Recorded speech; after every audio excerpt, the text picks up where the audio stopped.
With Wrestlepalooza in the books, our attention now turns to WWE Crown Jewel in October. And today, I'm giving my way too early predictions for the match card. I'm filming this the day after Wrestlepalooza, so I have to predict what WWE is going to do in 1 month from now. I easily could predict about 7 or 8 matches, but that's not how Triple H and the WWE work, so I'm going to limit this to a 5-match card, so some stars like Roman Reigns are going to miss out. One match has already been announced, and that's Cody Rhodes versus Seth Rollins for the Crown Jewel Championship, so I can't take any credit for that. The first match I'm going to predict is Stephanie Vaquer taking on Tiffany Stratton for the Women's Crown Jewel Championship.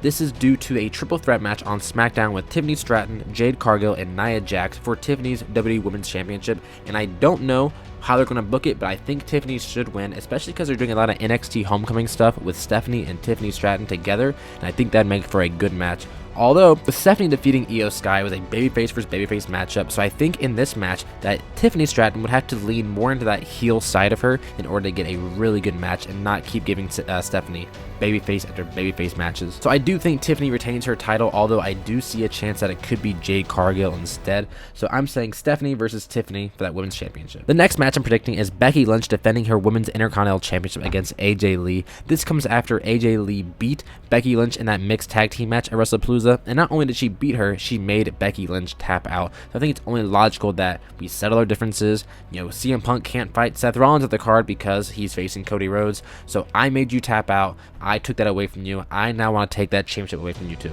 I think it's a very logical step, and I think it's something that WWE is going to do. And with AJ Lee now being around full time, I think getting her into a title match right away is something they really should be looking at. It doesn't need to be that main title, but even an Intercontinental Championship could help build so much prestige that Becky Lynch has been helping do all along. So going from a really strong champion to a really strong champion again just helps build that title's legacy, and I think that's exactly what the Intercontinental Championship needs. And before we get into the next 2 matches, including John Cena's match, make sure if you haven't already, leave a like on the videos. It does help the channel grow. And if you want to stay up to date on all things professional wrestling, make sure you subscribe to the channel. The 4th match on the card, I'm going to have LA Knight taking on Jey Uso. This has been building since before Clash in Paris. At Wrestlepalooza, the Usos took on Bronson Reed and Braun Breaker, and LA Knight was that special guest referee. And although LA Knight did not cost Jey Uso the match, there was a couple instances where Jey Uso almost attacked LA Knight with a chair on accident, like where he'd swing at Braun Breaker, and Braun Breaker would duck out of the way, so he almost hit LA Knight, but Jey Uso pulled up every time, and he didn't make contact, and I thought that we were going to get into a BFT and LA Knight turning heel on Jey Uso, but it never took place. LA Knight counted the pin fairly, he made everything go smoothly, and so I think on Raw, they're going to continue the program of LA Knight versus Jey Uso, with maybe not LA Knight turning more heel, but maybe even Jey Uso, as we saw a couple weeks ago on Raw,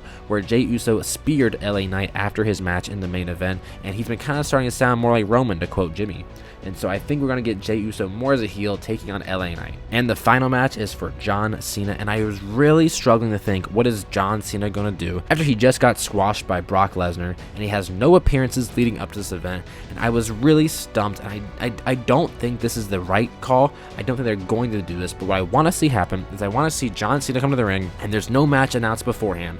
He comes in the ring, and he cuts a promo and saying, listen, I got 5 dates left, 4 after tonight. I want to just have a match for Saudi Arabia, my last match here. So anyone come on out, and I want to see the future Bron Breakker come out. And at this point, I hope he's a Raw Tag Team Champion with Bronson Reed. But I want to see Bron Breakker come out, and I want to see that match. Give me that match one time before Cena retires. I don't think they're going to have it.